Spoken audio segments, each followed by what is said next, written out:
I'm Nic Harcourt for AKG's Stories Behind the Sessions with Art Alexakis. Art is best known as the singer and guitarist of the band Everclear. The group spent the 90s and early zeros all over alternative rock radio and at the same time scored 3 platinum albums: Sparkle and Fade, So Much for the Afterglow, and Songs from an American Movie Volume 1, Learning How to Smile. Art has also produced and written for other artists, and outside of music has lent his voice in support of the Compassion for Children and Child Support Enforcement Act.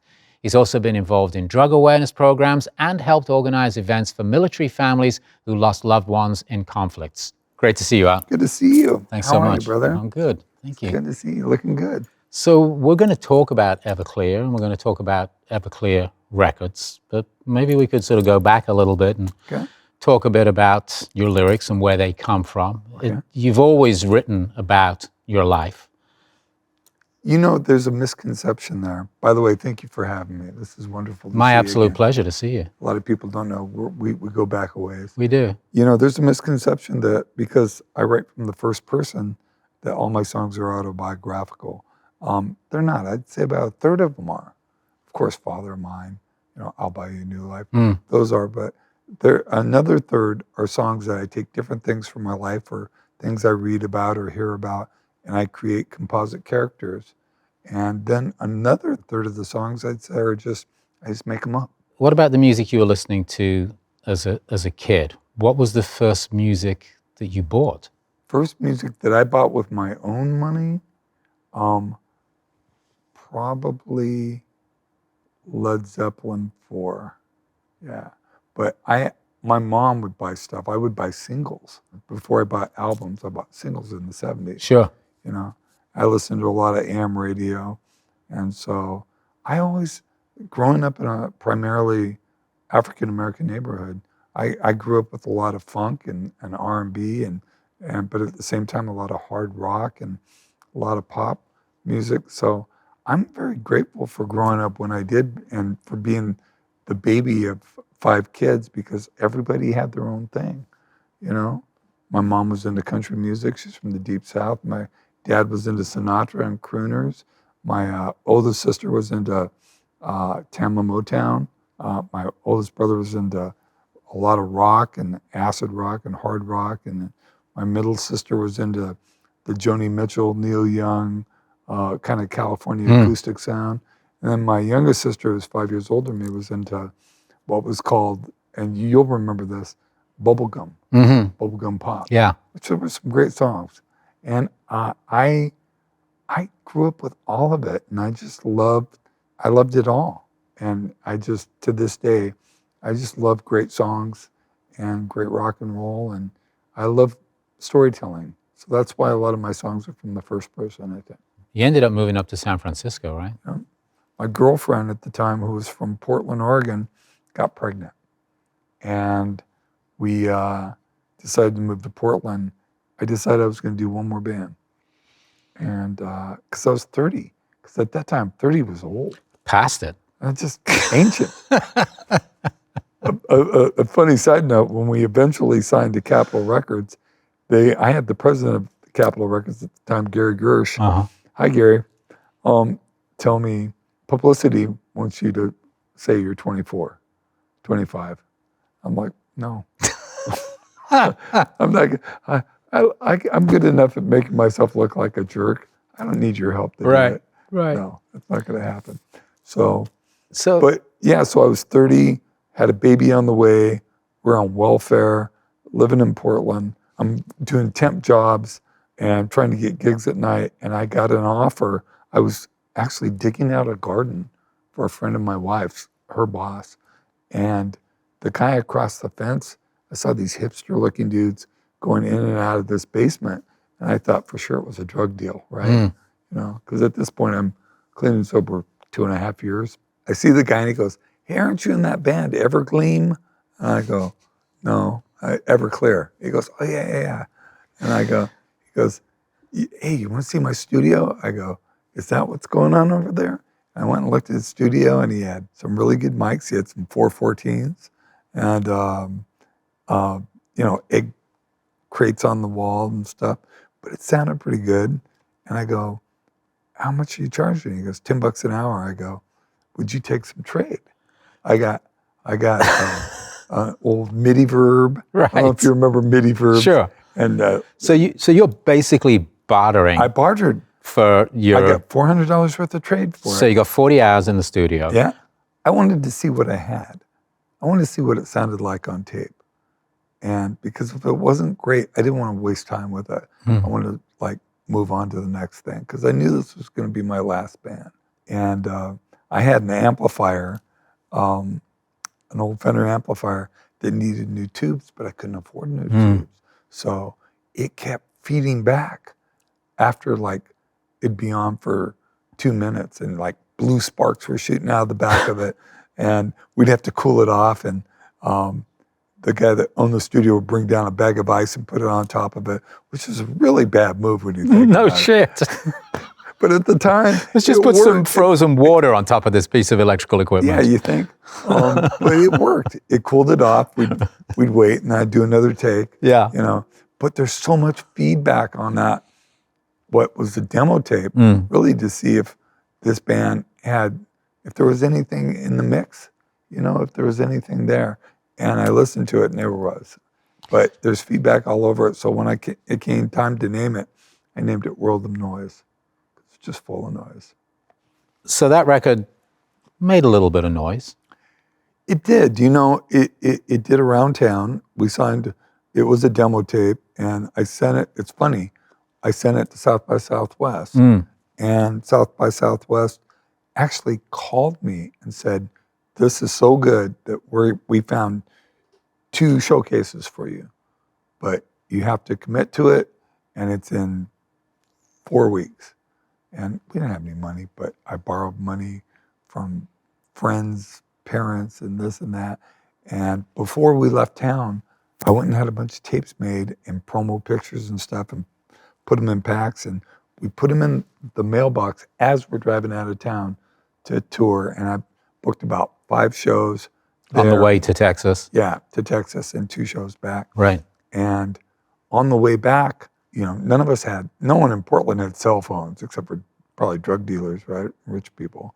And I had a pager, and my girlfriend kept paging me, and I called her from a phone booth, and she's like, you need to get home. I go, what's the matter? And she's like, there are 67 messages on our phone machine. Right. We had a phone machine, old school phone machine. And she goes, everyone's talking about your band, about your album. I go, what album? She goes, that demo tape you sent out, they're calling it an album. They're saying it's the best that you're nominated for best new band out of Portland. And everybody in the Northwest wrote about it. We had offers from clubs all over the Northwest and even in San Francisco. People just freaked out about it.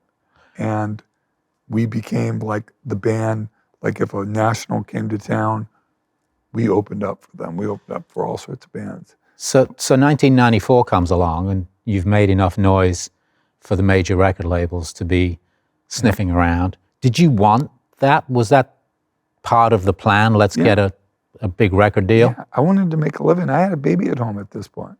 I had to support her, and I wanted to support her by making music. So we had a bidding war going on, and it took a long time, and the labels were just kind of like a bunch of vultures just kind of waiting, right?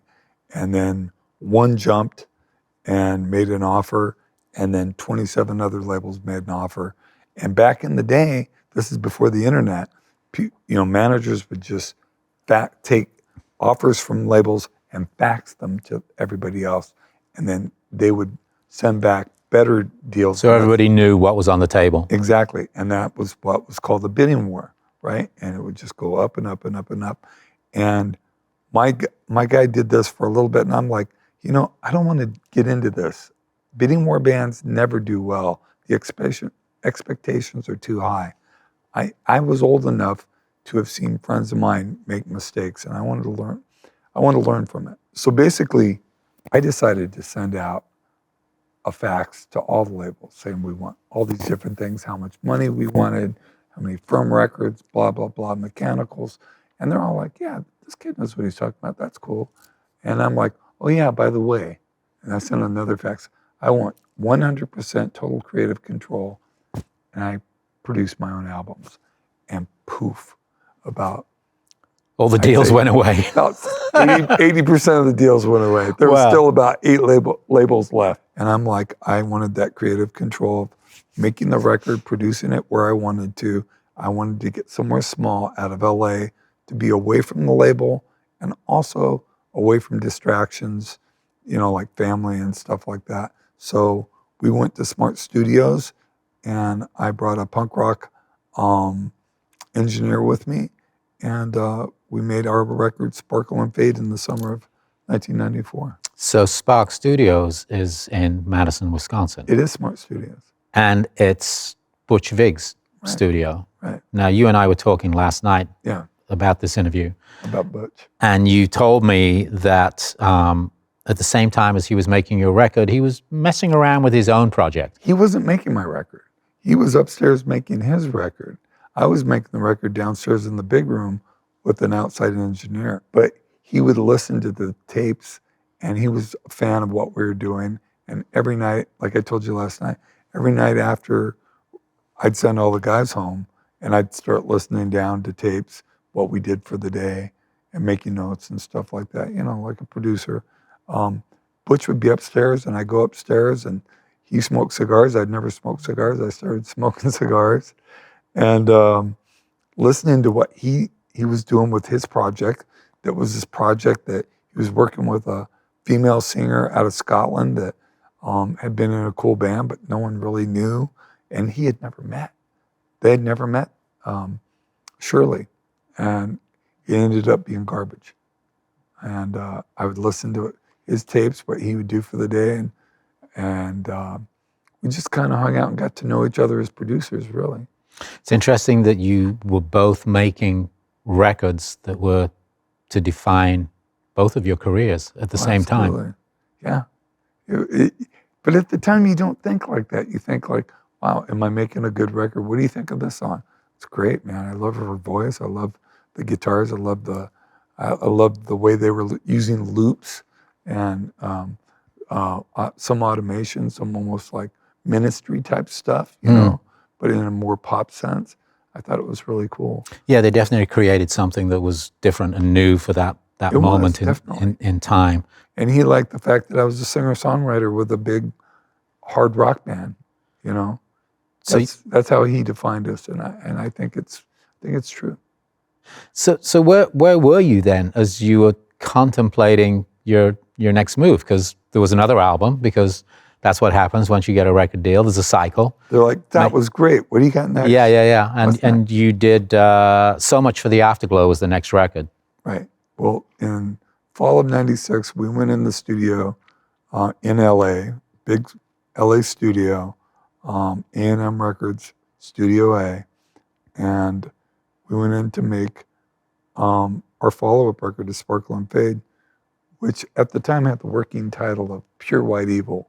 And my idea was like, one side was going to be really hard, the other side was going to be really poppy. That's what I was going to do. And recorded a bunch of songs and went in and mixed it in January in New York. And I sent it over ISDN line to Perry, my A&R guy. And he listened to it and he goes, this isn't the record you want to make. It's okay, but it's not great. I don't hear any hits. I hear songs that could be hits. That song about your dad, that song about buying a new life, but they're not ready yet. They're not there. And I think you need to write some more songs. And it crushed me. Yeah, that's not what you want to hear. No, I hadn't had failure in a long time. I didn't want that. But I spent 2 weeks in New York by myself in a hotel room, writing new songs and writing notes. I had 2 notebooks, writing notes about how to make what we had better, what songs to cut. And I had this list of things to do. And at the top of the list was that when all was said and done, I wanted Andy Wallace to mix it. And he had mixed Nevermind, Siamese Dream, some really classic records from that era.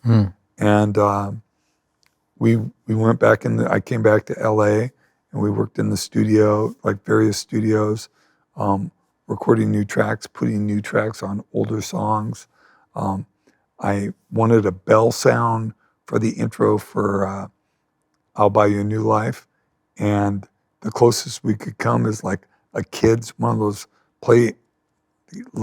kids pianos that you hit the thing with. Yeah, like a little xylophone kind of thing? Yeah, it's like a xylophone. Yeah. And we put it through a Sans app and all these effects, and that's the intro for I'll Buy You a New Life.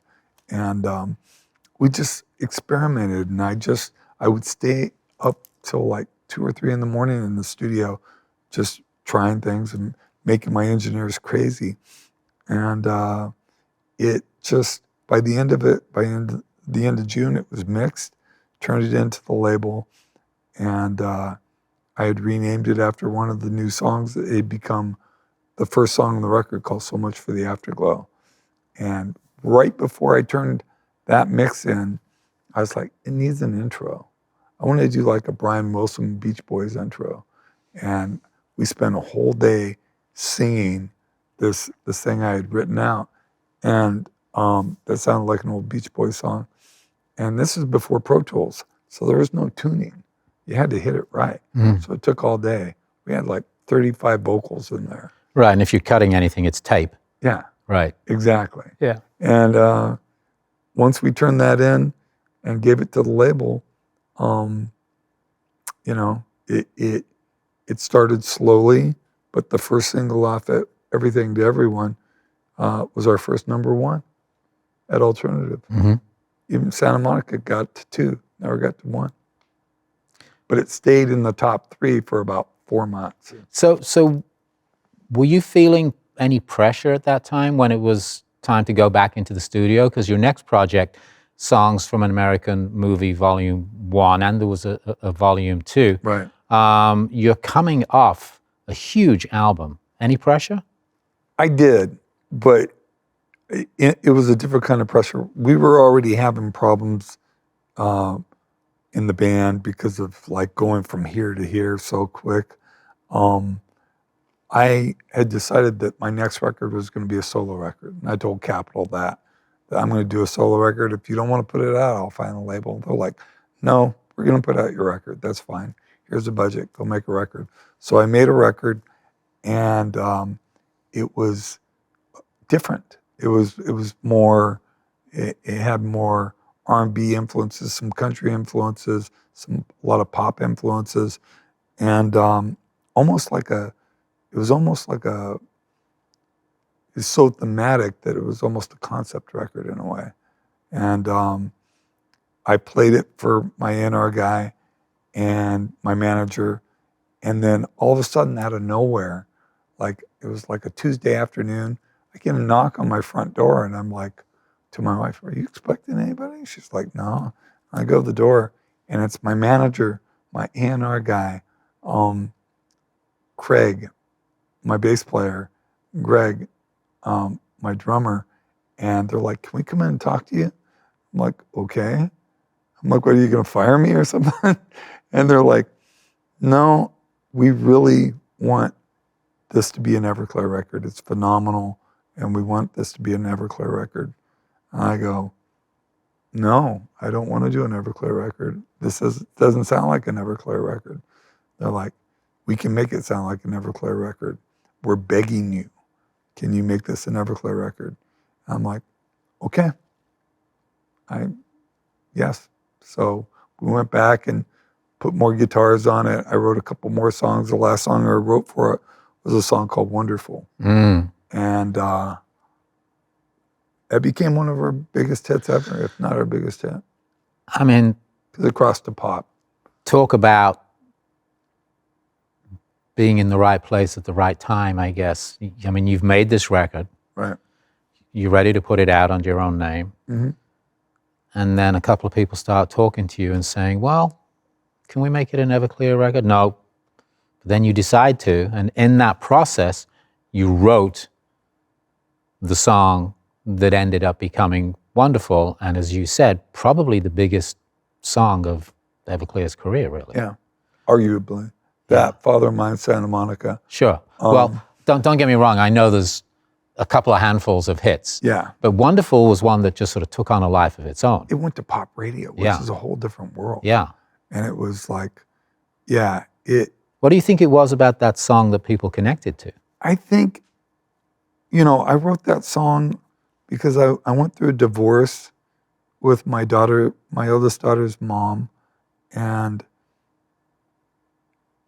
I was a child of divorce as well, and watching her at the age of 7 go through that, or 6 rather, was kind of killed me. Mm. It hurt me inside. And I wrote that song. That was one of those that wasn't necessarily autobiographical. It was from her perspective and my perspective. And another friend of mine was going through a divorce with kids, and some things that he had said worked its way into the song. And that was one where I created a composite character, but it was really from the perspective of seeing the pain that I had created for my daughter.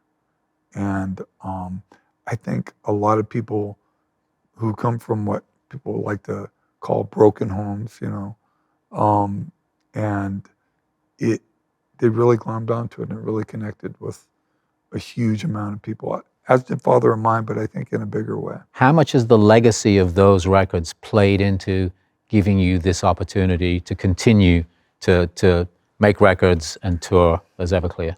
Very much so, in a huge way. I mean, that's what people want to hear is when they come to see us play, is they want to hear the hits. And I have no problem playing the hits. I respect them. They changed my life. They made a better life for me.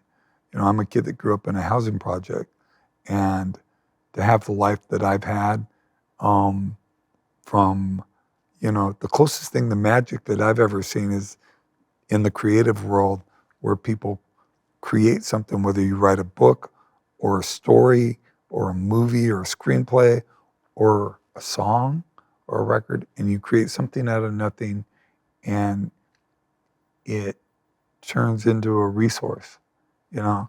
That's kind of magic for me, and I've never lost track of that. And I think us being down to earth and like getting up there to where we were selling out 5,000 seaters, 10,000 seaters, and then coming back to the clubs, and kind of a roller coaster. And now we're in a place now where we're selling more tickets than we've sold in 20 years.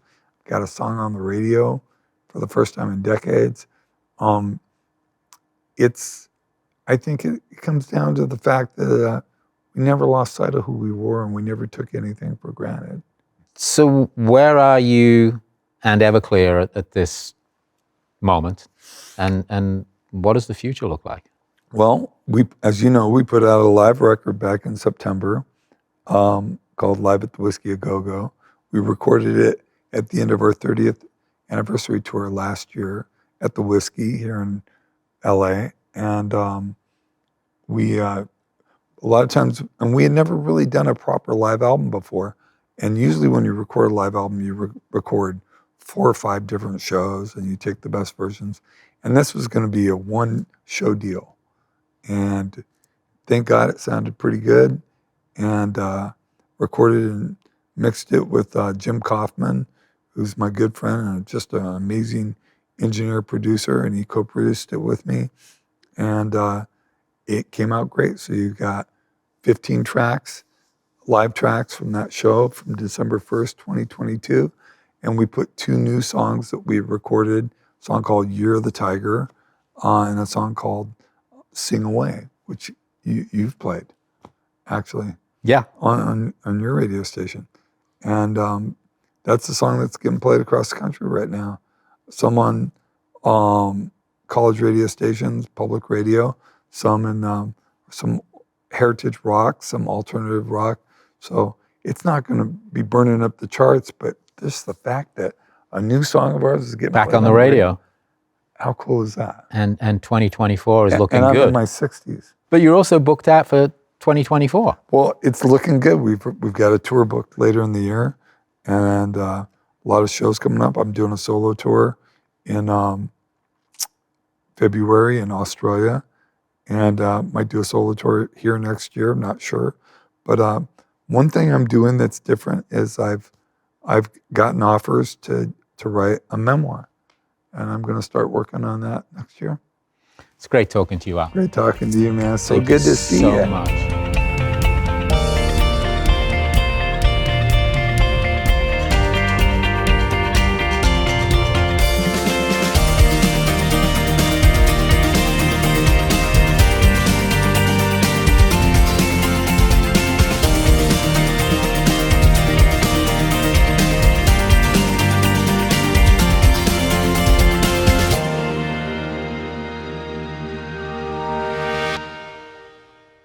I've never done an interview before. Am I doing okay? Okay, yeah, we could just Originally, you wanted to make it in LA. No, they wanted me to make it in LA. Shall I do that again? Yeah. I don't know. This works like this. Yeah.